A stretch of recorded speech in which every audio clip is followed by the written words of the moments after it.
तो स्वागत है दोस्तों। आज की वीडियो कहती है कि चिंता में खुद को बर्बाद मत करो।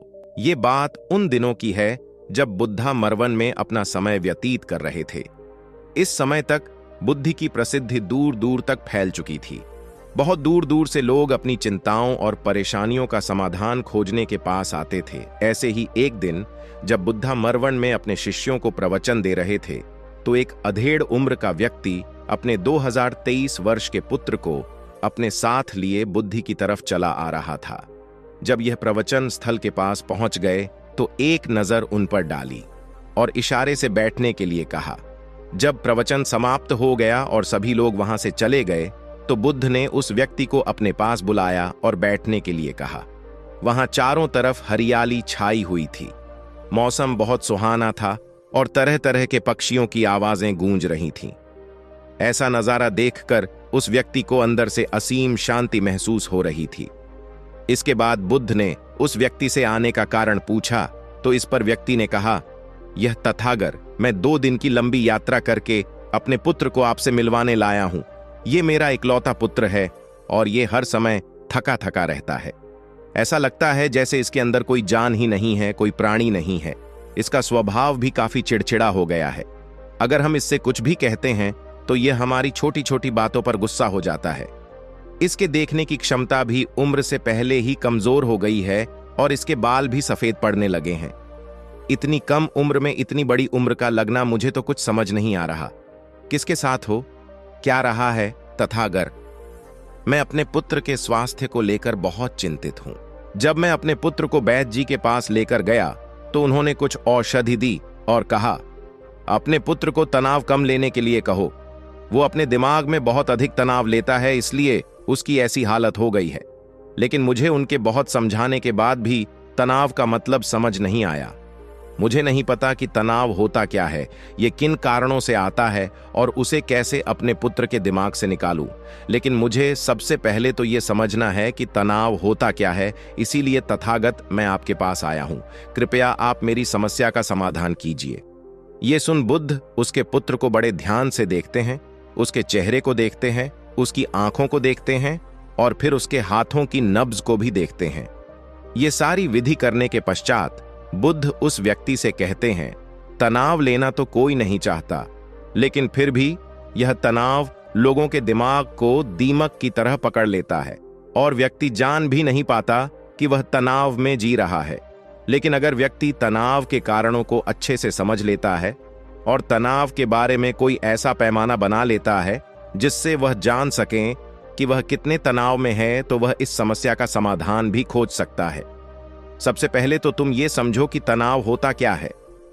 जब भी कोई व्यक्ति कोई काम कर रहा होता है लेकिन उसका मन कहीं दूर भटक रहा होता है, कल्पनाओं में होता है, तो उसके शरीर और मन के बीच एक दूरी पैदा हो जाती है। यह दूरी जितनी अधिक होगी, व्यक्ति उतनी ही ज्यादा बेहोशी की अवस्था में होता है और शरीर व मन के बीच की इसी दूरी, इसी खिंचाव को तनाव कहा जाता है। आखिर कोई पसंदीदा खेल खेलने के बाद व्यक्ति चुस्ती और प्रसन्नता से क्यों भर जाता है, जबकि उसने तो अपने शरीर को थकाया है। लेकिन समझने वाली बात यह है कि खेलते समय मन और शरीर एक साथ पूरी तरह से उस खेल में केंद्रित होते हैं, जिससे शरीर और मन के बीच दूरी पैदा नहीं होती और कोई तनाव पैदा नहीं होता। और अगर दिमाग में कोई तनाव था भी तो वो भी दूर हो जाता है। लेकिन इसके विपरीत जब हम कोई ऐसा काम करते हैं जो हमें पसंद नहीं है, तो हमारा ससुर तो उस काम को कर रहा होता है, लेकिन हमारा मन कहीं दूर कल्पनाओं में भटक रहा होता है, जिससे शरीर और मन के बीच एक दूरी पैदा हो गई और तनाव ने जन्म ले लिया। इसीलिए व्यक्ति को एक समय पर सिर्फ एक ही काम करना चाहिए और अपने तन और मन की सारी शक्ति उसी एक काम पर लगा देनी चाहिए, जिससे व्यक्ति के अंदर तनाव पैदा ही ना हो। इसके बाद बुद्ध ने कहा, तनाव पैदा होने के मुख्य 8 कारण होते हैं और जिसने इन कारणों को समझ लिया वो जीवन भर तनाव मुक्त रह सकता है। मुख्य कारणों में सबसे पहला कारण है अति महत्वाकांक्षी होना। महत्वाकांक्षी होना अच्छी बात है, लेकिन क्या कभी आपने इस बात पर ध्यान दिया है कि इंसान के लक्ष्य कभी पूरी ही नहीं होते? उसका एक लक्ष्य पूरा हुआ नहीं कि वह दूसरे की तरफ भागने लगता है। दूसरा पूरा हुआ तो तीसरे की तरफ, और इस तरीके से वो अपने लक्ष्यों को पाने के लिए जिंदगी भर गोल गोल घूमता रहता है। इसीलिए जो व्यक्ति अति महत्वाकांक्षी होता है, जिसने बड़े बड़े लक्ष्य बनाए होते हैं, वह वर्तमान में कभी रह ही नहीं पाता। उसका मन सदैव भविष्य की योजनाएं बनाने में ही व्यस्त रहता है। उसका शरीर तो वर्तमान में रहता है, लेकिन भविष्य में ही रहता है, जिससे मन और शरीर के बीच दूरी पैदा हो जाती है और वह तनाव भरी जिंदगी जीने लगता है। बुद्ध के मुंह से यह बात सुन उस लड़के ने कहा, बुद्ध, तो फिर इसका मतलब है कि हमें लक्ष्य नहीं बनानी चाहिए, क्योंकि लक्ष्य बनाना भी तो महत्वाकांक्षा ही है। इस पर बुद्ध ने कहा, जीवन में लक्ष्य बनाना कोई गलत बात नहीं है, लेकिन समस्या तब उत्पन्न होती है जब वो अपना पूरा ध्यान उस लक्ष्य से मिलने वाले परिणाम पर ही लगा देते हैं और उसके परिणाम की चिंता करते रहते हैं। व्यक्ति को वर्तमान में जीना आना चाहिए। आप लक्ष्य बनाइए और उस लक्ष्य की प्राप्ति के लिए कड़ी मेहनत करिए, लेकिन साथ ही साथ आपको इस बात का भी ज्ञान होना चाहिए कि आप अभी वर्तमान में जी रहे हैं और वर्तमान ही सत्य है। बुद्ध ने आगे कहा, तनाव का दूसरा सबसे बड़ा कारण है ईर्ष्या। जब व्यक्ति ईर्ष्या और जलन से भर जाता है तो उसका मन अंदर से सड़ने लगता है। ईर्ष्या एक आंतरिक घाव है। आंतरिक घाव यानी मन का घाव। व्यक्ति के शरीर का घाव तो भर सकता है, लेकिन मन का घाव कभी नहीं भर सकता। इसीलिए व्यक्ति को दूसरे की खुशी और तरक्की से कभी ईर्ष्या नहीं करनी चाहिए, क्योंकि तनाव का कारण है। इसके बाद बुद्ध ने तनाव का अगला कारण बताते हुए कहा कि आरुषिपूर्ण काम करने से भी मन में तनाव पैदा होता है। जो काम करना हमें पसंद ही नहीं है, जिसका में हमारी रुचि ही नहीं है, उस काम में हमारा मन लग ही नहीं पाएगा। हमारा शरीर तो वही बैठा रहेगा, लेकिन हमारा मन कल्पनाओं की उड़ान भरेगा, जिससे शरीर और मन के बीच दूरी पैदा हो जाती है और व्यक्ति तनावग्रस्त हो जाता है। इसीलिए इंसान को हमेशा अपनी रुचि के अनुसार ही कार्य करनी चाहिए। अगर व्यक्ति ने यह पता कर लिया कि उसे कौन सा काम करना पसंद है और वो उसी काम को अपने जीवन का लक्ष्य बना लेता है, तो फिर वो काम उसके लिए काम नहीं बल्कि खेल बन जाता है। फिर बुद्ध ने कहा, तनाव का चौथा कारण होता है किसी दूसरे से अच्छा रखना। बुद्ध ने उस व्यक्ति की ओर इशारा करते हुए कहा, एक पिता होने के नाते तुम्हारी अपने पुत्र से बहुत सी अपेक्षाएं होंगी कि तुम्हारा पुत्र एक बहुत ही कामयाब इंसान बने, तुम्हारा नाम रोशन करे, जैसा तुम चाहते हो उस तरह का जीवन जिए, तुम्हारी हर बात माने। लेकिन क्या आज तक कभी किसी की सारी अपेक्षाएं पूरी हुई है? जब भी कोई व्यक्ति किसी दूसरे से कोई अपेक्षा रखने लगता है तो वो अनजाने में अपने लिए तनाव पैदा करने लगता है। जरा सोचो कि अगर तुम्हारा बेटा तुम्हारे अनुसार काम नहीं कर रहा और वो नहीं बन पा रहा जो तुम उसे बनाना चाहते हो, तो निश्चित रूप से तुम्हारे दिमाग को तनाव पकड़ लेगा। तुम तनाव से भरा जीवन जीना शुरू कर दोगे और इस तनाव के बस में आकर तुम ऐसा व्यवहार करोगे, ऐसी बातें करोगे कि तुम्हारा अपने पुत्र के साथ संबंध और भी खराब होता चला जाएगा। इसीलिए व्यक्ति को जितना हो सके उतनी कम अपेक्षाएं दूसरों से रखनी चाहिए, और अगर पूरी तरह से तनाव मुक्त रहना है तो दूसरों से अपेक्षा रखना ही बंद कर दो। इसके बाद बूथ ने कहा कि शारीरिक कष्ट भी इंसान के तनाव का एक कारण होता है। जब व्यक्ति किसी शारीरिक पीड़ा से गुजर रहा होता है तो उसका पूरा ध्यान बस अपने उस शारीरिक दर्द पर होता है और वो पूरे दिन बस उसी के बारे में सोचता रहता है, जिससे उसका मन दुख के विचारों से भर जाता है और ऐसी स्थिति में व्यक्ति तनावग्रस्त रहने लगता है। ये सुन उस व्यक्ति ने कहा कि हे बुद्ध, शारीरिक दुख तो किसी भी व्यक्ति को हो सकता है, तो फिर क्या हुआ? व्यक्ति जीवन भर तनाव में ही जिएगा। इसका जवाब देते हुए बुद्ध ने कहा कि इंसान को ये बात समझनी चाहिए कि हमारा जीवन दुखों का आधार है। जैसे जैसे हमारा जीवन आगे बढ़ता है, इसमें दुख आते हैं, बीमारियां आती हैं और फिर अंत में मृत्यु भी आती है। तो बीमारियां इंसान के जीवन का अभिन्न अंग है, कोई इनसे बच नहीं सकता।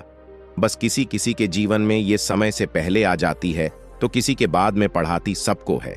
जब इंसान का मन इस बात को अच्छे से समझ लेगा तो फिर वह अपनी बीमारी के बारे में सोच सोचकर ज्यादा तनाव नहीं लेगा, क्योंकि यह हमारे जीवन का अभिन्न हिस्सा है और इसके लिए व्यक्ति को शारीरिक रूप से भी अभ्यास करते रहना चाहिए।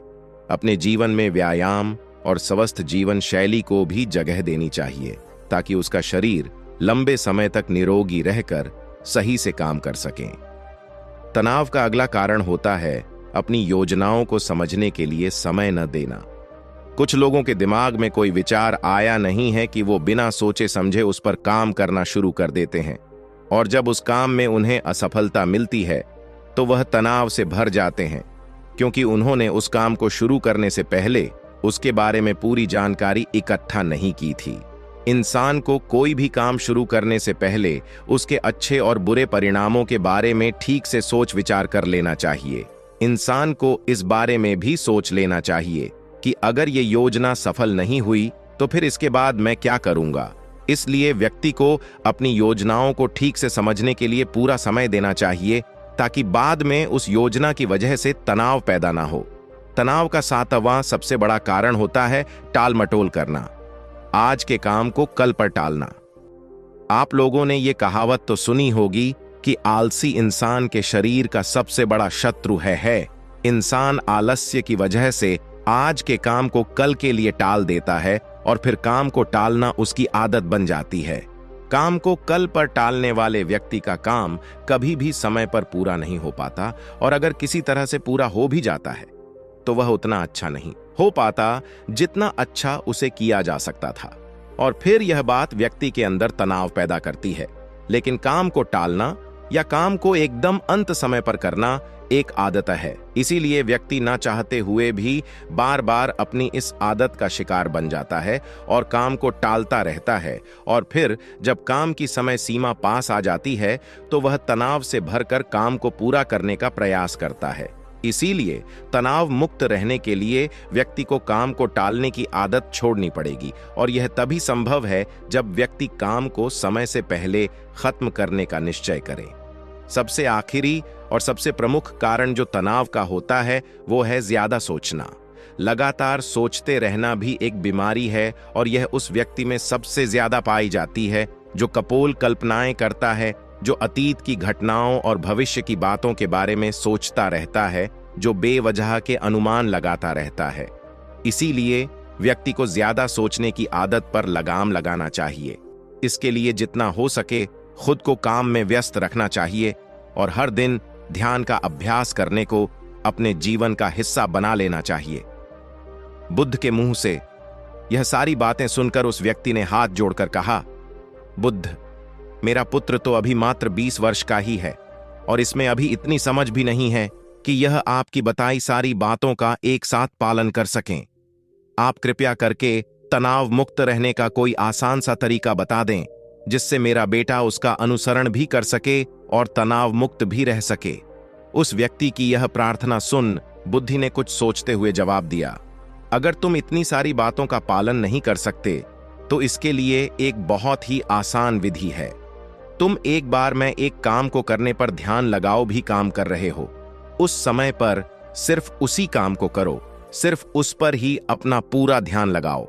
और अगर तुम्हारा मन इधर उधर भटक जाता है तो जैसे ही तुम्हें याद आए उसे वापस फिर उसी काम में लगा दो। यह सबसे आसान और अच्छा तरीका है तनाव मुक्त रहने का।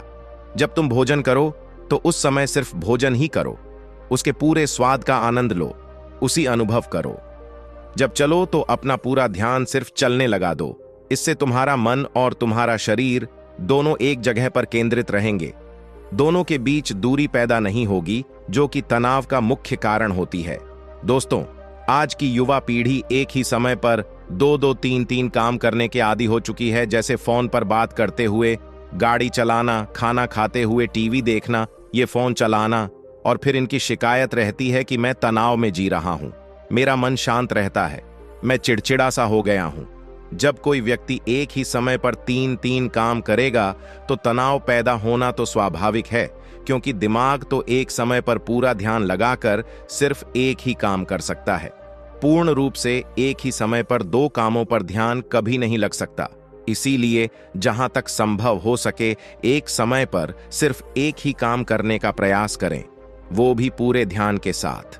दोस्तों, आशा करता हूं कि आपको इस स्टोरी से काफी कुछ सीखने को मिला होगा। आपका कीमती समय देने के लिए धन्यवाद।